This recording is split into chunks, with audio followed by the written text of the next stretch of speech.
नमस्कार माझ्या शेतकरी मित्रांनो, माझी शेती या यूट्यूब चॅनेलमध्ये आपले सर्वांचे पुन्हा एकदा स्वागत आहे। आज आपण बघणार आहे कांद्याचे बाजारभाव। महाराष्ट्र राज्यातील कृषी उत्पन्न बाजार समिती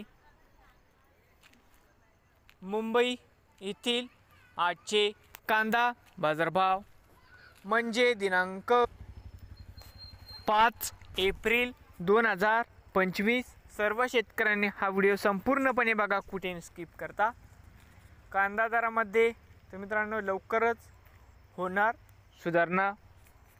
तर मित्रांनो बाजार समिती मुंबई या ठिकाणी आवक 11,280 क्विंटल, कमीत कमी दर 900 रुपये क्विंटल। सरसंत्रा 1300 रुपये क्विंटल, जास्तीत जास्त दर 1700 रुपये क्विंटल। तर मित्रांनो हे होते आजचे मुंबई येथील आजचे कांदा बाजारभाव। नवीन आले असाल तर माझी शेती या यूट्यूब चॅनेलला सबस्क्राईब करा रोज कांद्याचे व्हिडिओ बघण्यासाठी।